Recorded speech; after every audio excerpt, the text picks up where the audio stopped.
টাকা গুনতে গুনতে বলল, যা করা সাবধানে করবেন, কিন্তু আমাদের মেয়ে যাতে বুঝতে না পারে তাকে গোপনে করা হচ্ছে। ভদ্রলোকের মুখে এমন কথা শুনে লোকটি বলল, আরে কিবরিয়া সাহেব, অজ্ঞান মানুষ কি করে বুঝবে? আর তাছাড়া আমি এমন কিছু করব না যাতে সে পরে কিছু আন্দাজ করতে পারে। ঠিক আছে, এবার ভেতরে যান।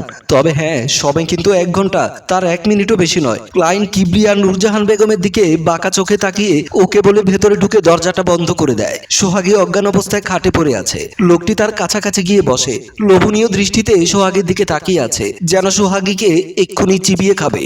এদিকে ভেতরে মেয়ে অজ্ঞান হয়ে পড়ে আছে। ঘরে পরপুরুষ ঢুকিয়ে দিয়ে বাইরে দাঁড়িয়ে তার বাবা মা পাহারা দিচ্ছে। এভাবেই তারা রাতের পর রাত নিজের মেয়েকে অজ্ঞান করে করায়, যার বিনিময়ে তাদের ভাগ্যে জোটে একটা বড় অঙ্কের বান্ডেল। বাবা ঘড়ির কাঁটার দিকে শকুনের মতো তাকিয়ে আছে, কখন 1 ঘন্টা শেষ হয়। আর মা পাশে দাঁড়িয়ে টাকা গুনছে। যদি একটা নোট কম পড়ে যায় তবে ক্লায়েন্টের আর রক্ষা নেই।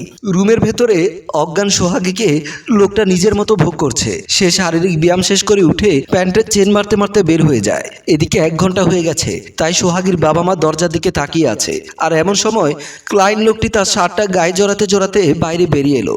বের হয়ে ওনাদের চেহারার দিকে তাকিয়ে বলল, বেশ খাসা আছে, বোঝাই যাচ্ছে বহু পুরনো জিনিস। আবার আরেকদিন আসবো। আসবেন আসবেন, অবশ্যই আসবেন। 1 মাসের ভেতরে আসলে ভালো ডিসকাউন্ট আছে। লোকটা ডিসকাউন্টের কথা শুনে হাসতে হাসতে বাইরে বেরিয়ে গেল। এদিকে সোহাগী ধীরে ধীরে জেগে ওঠে। মেডিসিনের প্রভাব কাটতে শুরু করেছে তার। তখন প্রায় সকাল, হাতে পায়ে প্রচুর ব্যথা, শরীরের আরো নানান জায়গায় ব্যথা অনুভব করছে সোহাগী। তা চাইলেও সে কারোর সাথে শেয়ার করতে পারবে না। সে কোনো রকম উঠে বসে। আজকাল সে প্রায় অসুস্থ থাকে। সে মনে মনে ভাবছে, প্রতি রাতে তার মা তাকে আদর করে নিজের হাতে খাইয়ে দেয়। তারপর থেকে ওর প্রচুর ঘুম পায়, ঘুমে বিভোর হয়ে পড়ে সে। একবার ঘুমিয়ে পড়লে সকালের আগে আর ঘুম ভাঙে না। কিন্তু ওর কাছে একটা বিষয় খটকা লাগে, আর সেটা হলো সে মাঝে মাঝে অনুভব করে কেউ যেন কষ্ট দিচ্ছে তাকে। তখন ভীষণ যন্ত্রণা হয় তার। কিন্তু দুর্ভাগ্য, তখন ঘুমের পাল্লা এতই ভারী থাকে, তার সামনে সেই যন্ত্রণার অনুভব হেরে যায়। অনেকবার নিজের মায়ের সাথে কথাটা শেয়ার করেছে, কিন্তু মা বলে, মা, আমার না শরীরটা খুব ব্যথা করে, ঘুমালে আর কোনো খবর থাকে না, মনে হয় যেন ঘুমের মধ্যে কেউ আমাকে বেশ কষ্ট দেয়। ইদানিং কিছুই বুঝতে পারি না। মা তখন সোহাগীর মাথায় হাত বুলিয়ে দিতে দিতে বলল, আরে এসব তো জাস্ট স্বপ্ন। স্বপ্নের ঘরে এমন অদ্ভুত অনুভব হয় তোর।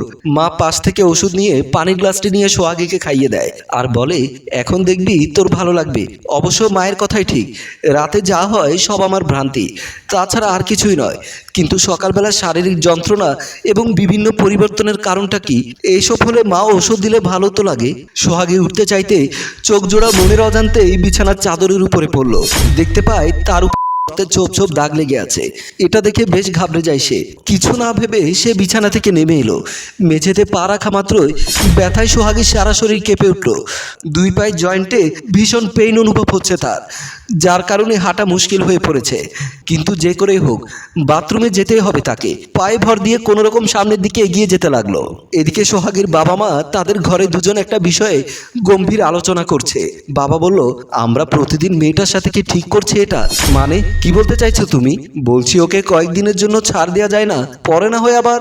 বাবা গো বাবা, বলছি এত দরদ থেকে আসে তোমার?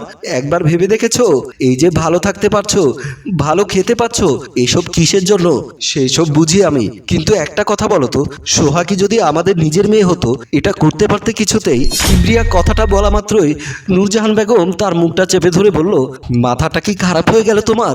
এই কথা মুখ থেকে কি করে বের হলো? কেন, ভুল কিছু বললাম? সোহাগী যদি জানতে পারে আমরা ওর বাবা মা নয়, তবে কি ঘটবে একবার কল্পনা করে দেখো। এই কথা একবার বলেছো ভালো কথা, আর যেন ভুলেও মুখ থেকে বের না হয়, মনে থাকে যেন। আচ্ছা ঠিক আছে। ও শোনো, একটা ভালো ক্লায়েন্টের সাথে কথা হয়েছে গতকাল, তাকে আজকে ডেট দিয়েছি। বয়স খুব একটা না, এই 23-24 হবে। বুঝতে পারছো, এদের থেকে বেশি টাকা হাতানো যায়। আমি প্রথমবার যে রেট দিয়েছি তাতে এক কথায় রাজি হয়ে গেছে। তাই নাকি? সে তো খুব ভালো কথা। হ্যাঁ ভালো তো হবে। টাকার কথা শুনেছো, এখন আমার কথা তো ভালোই লাগবে। সোহাগীর বাবা চুপ হয়ে গেল। দেখো, আমি যদি ফের ওই 42 মেয়েটার প্রতি দরদ উতলে উঠতে দেখেছি তোমার, সেদিন তোমার একদিন কি আমার একদিন। একদম আমার কাজে ঝামেলা করার চেষ্টা করবে না। ওর প্রতি দরদ কে দেখায়? আসলে শুধু টাকার কথা ভাবলেই হয়, তার মেশিনটার তো যত্ন নিতে হয় মাঝে মাঝে, নয়তো দেখবে একদিন সে টাকা দেয়া বন্ধ করে দিয়েছে। হয়েছে, বাজে বকা বন্ধ করো, থামো এবার।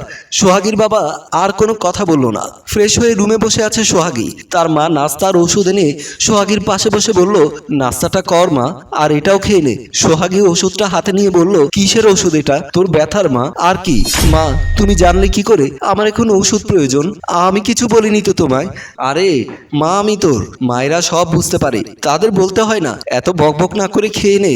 সোহাগী আর কিছু না বলে চুপচাপ খেতে লাগলো।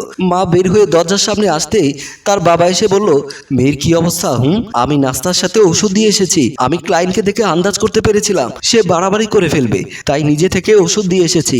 জানি মেয়েকে ভালোবেসে নয়, মেয়ে ওষুধ খেয়ে সুস্থ না হলে রাতে কাজ হবে কি করে? আর কোনো কিছুর টেনশন না থাকলে এই টেনশন সব সময় তোমার মাথায় ঘোরে। মেয়েকে ভালো খাইয়ে পরিয়ে তাকে ক্লায়েন্টদের জন্য প্রস্তুত করে রাখতে এক চুলো কার্পণ্যতা করো না তুমি। কলিং বেলের শব্দ শুনে সোহাগীর বাবা মা দুজনে দরজার দিকে যায়। দরজা খুলে দিতেই দুজনের চক্ষু চড়ক গাছ। নূরজাহান আমতা আমতা করে বলল, এ কি আপনি? আপনি আমাদের বাসায় কেন এসেছেন? আর তুমি এনাকে কিছু বলছো না কেন? আরে ইনি আগে কি বলতে চাই সেটা তো শুনি। এত বছর পর আমাদের আবার কোনো দরকার পড়লো? কেন এসেছেন বলুন। লোকটি বলল, আপনি ভয় পাবেন না, আমি থাকতে আসিনি এখানে তো। কেন এসেছেন? দেখুন, এমনিতে অনেক টাকা দিয়েছি আপনাকে, এখন কিন্তু আর কিছু দিতে পারবো না। আমি টাকা চাইতে আসিনি, কিছু দিতে এসেছি, যা অনেক আগেই দেওয়া উচিত ছিল আমার। দিতে এসেছেন? কি দিতে এসেছেন? আজ থেকে প্রায় 15 বছর আগে, হ্যাঁ 15 বছর আগে 20,000 টাকা দিয়ে আপনার থেকে একটা মেয়ে বাচ্চা কিনেছিলাম, তার কিছুই ভুলিনি আমরা। আপনি বড্ড বেশি কথা বলেন, আগে আমাকে আমার কথা শেষ করতে দিন। ভদ্রমহিলা চুপ হয়ে গেল। কিবরিয়া বলল, যা বলার বসে বলি, বলেই সোফার দিকে চলে গেল। আমি যখন আমার 4 বছরে মেয়েকে বিক্রি করি আপনাদের কাছে, ওর ব্যবহৃত সমস্ত জিনিস সাথে দিয়ে দিয়েছিলাম, কিন্তু তখন আমার একটা ভুল হয়ে যায়। একটা দামি জিনিস আমি দিতে ভুলে গিয়েছিলাম সেদিন, আজ সেটা ফেরত দিতে এসেছি। কিবরিয়া বলল, কি জিনিস? বৃদ্ধ লোকটা তার পকেট থেকে একটা সোনার লকেট বের করে বলল, এই যে এটা।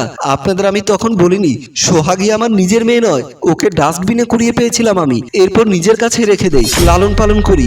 একদিন সুযোগ বুঝে বিক্রিও করে দিয়েছিলাম আপনাদের কাছে, কারণ আমি সব সময় ভালো চেয়েছি ওর। আমি জানতাম আমার থেকে আপনাদের কাছেও অনেক ভালো থাকবে। আর এই নিন ওর জিনিস, যা ওর গলার সাথে পেয়েছিলাম আমি, এটা নিন আর আমাকে দায়মুক্ত করুন। নূরজাহান বলল, সব বুঝলাম, কিন্তু এতদিন বাদে নিজের কর্তব্যের কথা মনে পড়লো আপনার। বিষয়টা খটকা লাগলো।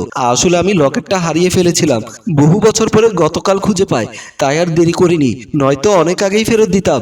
লোকটি সোহাগীর মায়ের হাতে লকেটটা দিল। লকেটটা হাতে পেয়ে তারা বেশ চিন্তিত হয়ে পড়ে। এরপর ধীরে ধীরে লকেটটা খুলতে থাকে।